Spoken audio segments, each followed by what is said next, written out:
오늘 보실 하나님 말씀은 마가복음 4장 26절부터 34절 말씀입니다. 마가복음 4장 26절부터 34절 보겠습니다. 또 이르시되 하나님의 나라는 사람이 씨를 땅에 뿌림과 같으니 그가 밤낮 자고 깨고 하는 중에 씨가 나서 자라되 어떻게 그리 되는지를 알지 못하느니라. 땅이 스스로 열매를 맺되 처음에는 싹이요 다음에는 이삭이요 그 다음에는 이삭의 충실한 곡식이라. 열매가 익으면 곧 낫을 대나니 이는 추수 때가 이르렀음이라.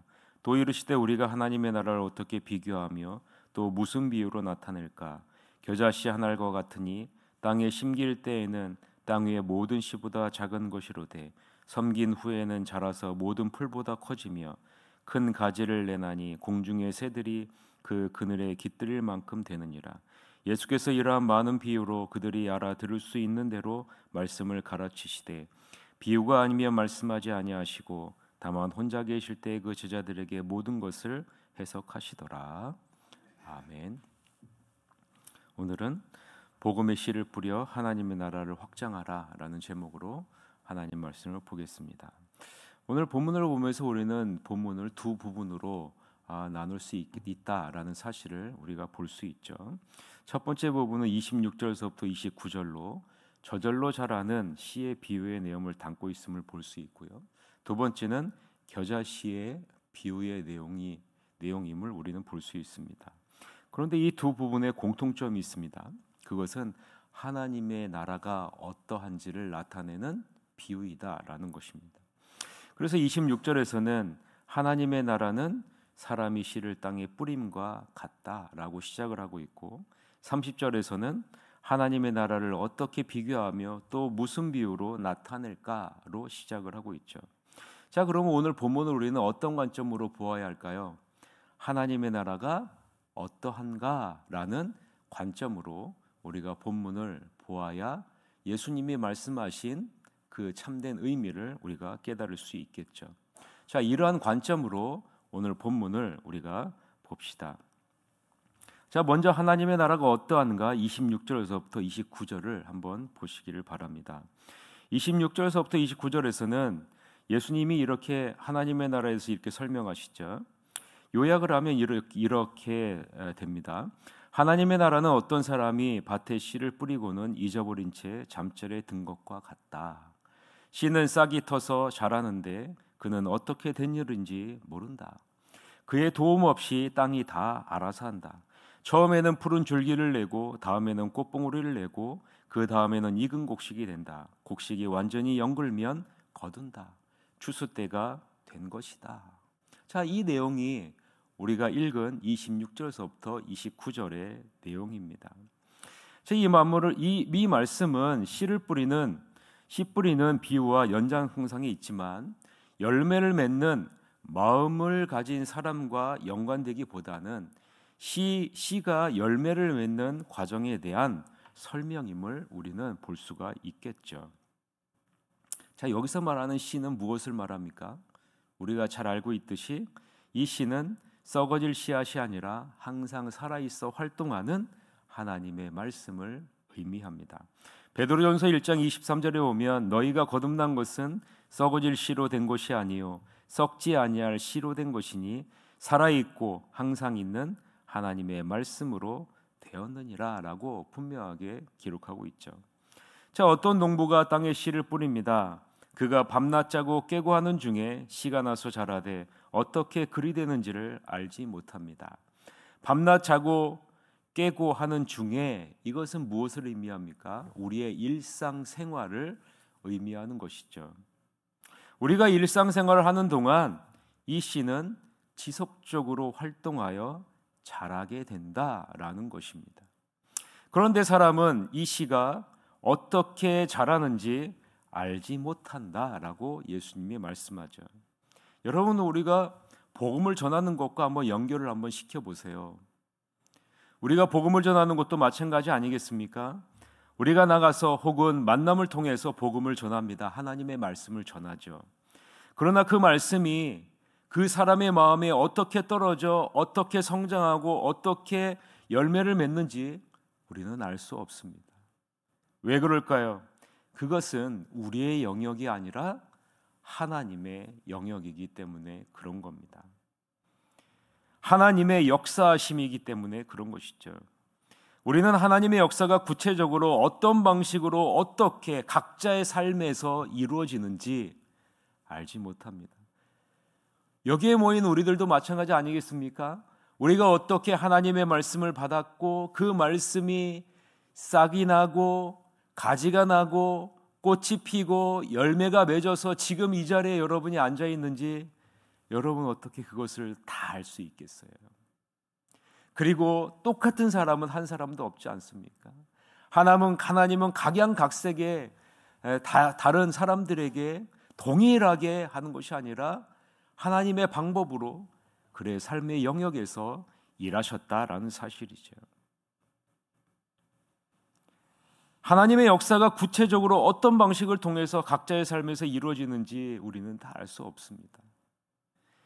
씨앗을 자라게 하시는 생명의 근원이 어디서부터 오는지 어떻게 발생하는지 우리는 잘 알 수 없어요. 마치 바람이 어디서 불고 어디로 가는지 우리가 알지 못하는 것과 마찬가지죠.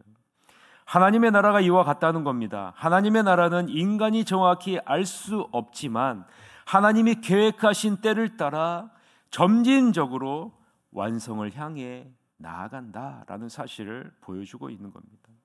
따라서 아무도 하나님의 나라의 완성 시기를 알지는 못합니다. 예수님 당시 대부분의 사람들은 하나님의 나라가 갑작스럽게 한순간에 임하게 되어서 천지가 개벽할 것이라 라고 생각을 했습니다. 그런데 예수님은 이들의 생각이 잘못되었다라고 말씀하고 있는 거예요. 하나님의 나라는 메시아적인 통치는 눈에 띄지 않게 시작되어 많은 역경 가운데서도 서서히 그러나 꾸준하게 성장하여 하나님이 재림하실 때 영광스러운 정점에 도달하게 될 것이라 라고 오늘 본문에서 말씀해주고 있는 겁니다. 하나님의 나라는 갑작스럽게 한순간에 이루어지는 것이 아니라 하나님이 점진스럽게 꾸준히 일하는 가운데 하나님이 예정하신 그때에 예수님이 재림하실 때 영광스러운 정점에 도달하게 될 것이라고 말씀하고 있는 것. 여러분, 이것이 우리에게 소망 아니겠습니까? 우리의 눈에는 잘 보이지 않지만 지금도 하나님이 메시아적인 통치를 확장해 나가신다는 거예요. 누구를 통해서요? 우리가 전하는 복음을 통해서, 하나님의 말씀을 통해서 지금도 일하고 계신다는 겁니다. 그래서 바울은 뭐라고 말씀합니까? 자신이 씨앗을 뿌렸고 아볼로가 물을 주었으되 자라게 하시는 이는 누구시다? 하나님이시다 라고 분명하게 고백하고 있지 않습니까? 고린도전서 3장 6절서부터 7절이죠. 나는 심었고 아볼로는 물을 주었으되 오직 하나님께서 자라게 하셨으니 그런즉 심는 이나 물 주시는 이는 아무것도 아니로되 오직 자라게 하시는 이는 누구뿐이다? 하나님이시다 라고 말씀하고 있는 거예요. 그래서 여러분, 우리가 복음의 씨앗을 담대하게 뿌릴 수 있는 거예요. 담대하게. 왜냐하면요, 우리의 역할은요 복음의 씨앗을 뿌리는 역할입니다. 만약에 여러분 우리가 복음의 씨앗을 뿌리지 않으면 어떻게 됩니까? 아무 일도 일어나지 않는 겁니다.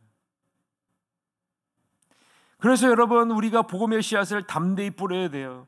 하나님의 나라를 확장시켜야 됩니다. 그것이 우리를 부르신 목적이고 우리에게 주신 사명이기 때문에 그런 겁니다. 그 씨앗을 자라게 하시는 이는 누구라고요? 하나님의 영역이라는 거예요.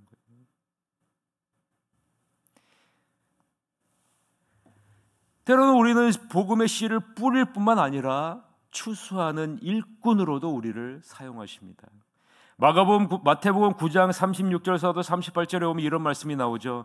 무리를 보시고 불쌍히 여기시니 이는 그들이 목자 없는 양과 같이 고생하며 기진함이라. 이에 제자들에게 이르시되 추수할 것은 많되 일꾼이 적으니 그러므로 추수하는 주인에게 청하여 추수할 일꾼을 보내주소서 하라 하시니라 라고 말씀하죠. 여러분, 우리는 복음의 씨앗을 뿌릴 뿐만 아니라요 추수하는 일꾼으로도 우리를 사용하신다라는 사실입니다. 얼마나 감사해요. 그래서 우리는요 이 하나님의 나라가 이러함을 깨닫고 우리는 담대하게 복음을 전해야 됩니다. 그것이 하나님을 신뢰하는 것이고요. 그것이 우리에게 맡겨진 사명을 감당하는 사명자로서의 모습이라는 사실입니다. 자, 이제 37절서부터 32절에 나오는 겨자씨의 비유를 한번 살펴봅시다. 예수님은 말씀합니다. 하나님의 나라는 겨자씨 하나와 같다. 겨자씨는 땅에 떨어질 때 씨로서는 아주 작지만 일단 심으면 가지가 무성한 큰 나무로 자란다. 독수리들이 그 안에 둥지를 틀 정도다라고 말씀하죠. 자, 예수님이 겨자씨의 비유를 통해서 강조하는 것은 무엇입니까? 하나님의 나라의 관점에서 보면 어때요? 하나님의 메시아적인 통치는 작고 눈에 띄지 않게 시작된다는 거죠.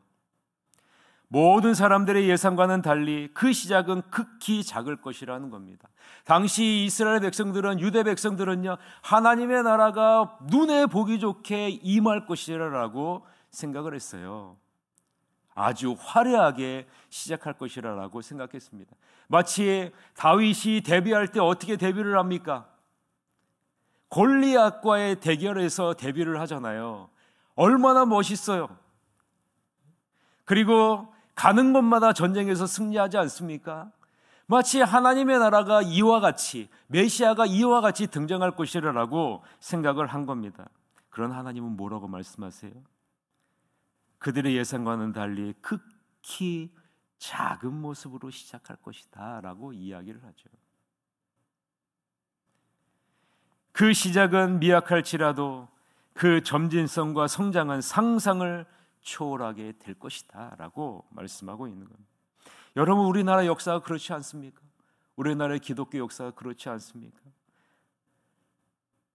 몇몇 선교사님이 아주 작게 그리스도의 복음을 전했고요, 그들이 이 땅에 와서 순교를 하고요, 지속적으로 선교사님들이 와서 한 명, 두 명을 전도해서 그리스도의 제자로 삼았고, 그들을 통해서 희생의 놀라운 물결들이 일어나고 회개 운동이 일어나고, 이것이 점진적으로 발전돼서 지금 이 자리까지 온 것 아니겠습니까?